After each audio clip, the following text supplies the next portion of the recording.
So in this video, we're going to take a look at what I think you'll find is one of the best websites for creating professional looking images using Stable Diffusion. And not only that, but these are images that you'll be able to use professionally and commercially.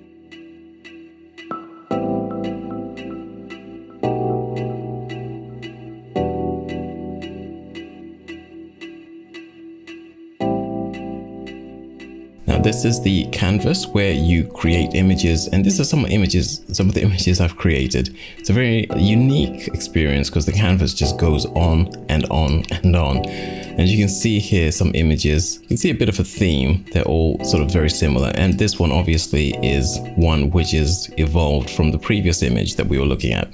Now, the website is safe for work, unlike Shakker AI. But like Shakker AI, they have a huge number of different models that you can use for your work. You can see some of the designs that I've got here, and they also allow commercial usage. So we'll take a look at that later on. And one thing I like about the website is that it doesn't do really horrible censorship. You can put in pretty women there. There's no problem with that. We don't get crazy censorship. Let me show you how it all works. This is actually the advanced section. So we'll start off with something a little bit more simple. Now, the safer work ethos is an important part of the site, and it's something that makes it probably a lot more applicable for different work cases where you do need something that is safe for work. What we have here is the models, the model hub, and the models here, there are a huge number of different models that we can use. This is just a small selection, and we've got some SD3 stuff happening here. I'll talk just a little bit about that later on. What we can do is to select all models, but when you sign up, it'll ask you obviously what your interests are, and you can also use the drop down here to open up a whole bunch of different models. So you can see here why I was saying that there is an enormous amount of different models that you can use. So if you're into photography, we can click on the photography models, and we can see both Loras and checkpoints. We can go for illustration. Wow. It's always that feeling of, kind of like excitement when you see these works of art, brand and visual design. And here we've got things, the icons, and we've got the checkpoint for icons, we've got a Lora for icons. And this is something that Stable Diffusion sometimes struggles a little bit with. But you've got the models here, and the models are, generally speaking, pretty professional. You can get pretty decent results with them, just like with the images that that I showed you. We've got architecture and space. We'll take a closer look at one model to see what it looks like in more detail. So let's just choose this one at random. You'll get a lot of information about the particular model. So one thing I like about Stable Diffusion, the number of models that there are, but also the very old models, 1.5. Some of these older models are actually, I'm just getting into them. Some of them are very good. And you can see here the kind of outputs that we can get from a 1.5 model. So we can run with the model here. I'll do something a little bit different, but we can see the information here. You've got a little bit of information from the artist. And we can also see here whether it's suitable for commercial work or not. So some of the models are suitable for commercial work, and you can sort of filter them. Maybe let's do that. Let's filter them very quickly to see how we find out what's available for commercial work. So click on the all types, and then you can see here the different types of models, SDXL. We've got free models and members only. So when you have the paid account, you can get into the members only models, and you can create your own models. So it's very comprehensive. I like the scope, the ambitious scope of this website. Let's go for it and choose generated image is commercially usable. And there we are. So all of these models here would allow us to use the images commercially. And if that's an important factor for you, you've got a huge range you can choose from. Let's click on this one here. Now, some of these will obviously be checkpoints. Some of them will be Loras. And you can click and see the exact details. So this one looks pretty fascinating.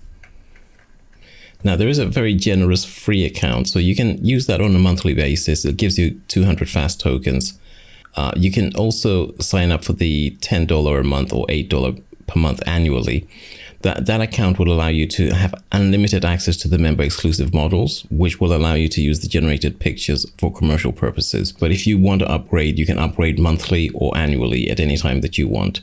Now, before I forget, let's take a look at the situation with SD3. I was hoping by now we'd have access to SD3, but if you followed events on this channel, you will know what the problems are with SD3. Currently, this is what they call a reprint model, so you can download it and use it locally. So there's a download button there, but they're not allowing you to generate images on the account. That's the current situation. We all know exactly what's been happening with all the licensing crisis. Hopefully that gets sorted out, because I think this will be a very good way of using SD3. So I've been keeping a tab, obviously, on the SD3 situation. I have a lot of sympathy for websites like this, because I think that dealing with a very tough situation in terms of the licensing. But once the licensing is figured out, we'll have access to Loras, SD3 Loras, different checkpoints, all the trainings being done here. And the quality of these checkpoints is pretty high. Now, before we jump into a demonstration, once you're on the canvas, you're going to have tutorials that you can access. And those tutorials will cover a lot more things like control nets, all sorts of things that you can do, more than we can cover in this video. But I'll show you a generation, and I'll show you just how much potential there is in the website. So let's create an image from scratch. What I've done is sorted these into 1.5. We're going to use a 1.5 model. You've got SDXL, but I'm just going to use a 1.5 because these are pretty good as well. And I've decided I'm going to go for photography. That's an area of interest. And we're going to go down and maybe choose one of the more interesting ones. This opens up here and we can see the model, how it works, everything about it, the kind of prompts that was used to create this, and the support models that were used to increase the size of the image. We'll go and run the model. You can download the model as well, so it's pretty comprehensive in terms of its capabilities. We'll run the model, and that takes us to the canvas. Now the canvas has got our own area for work, and what it's done is that it's added my base model here. The previous base models that I was working with, the previous Loras I was working with, they cannot be used. So we're going to add a new Lora. We'll click there. And what it does is to say, hey, look, we've got some enhancements that we can do here. And what enhancements do you want? Let's choose photography.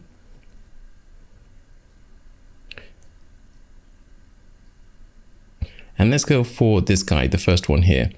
We can click on that one, and it's added to the mix. We're going to reduce the weight of that one to maybe 0.6.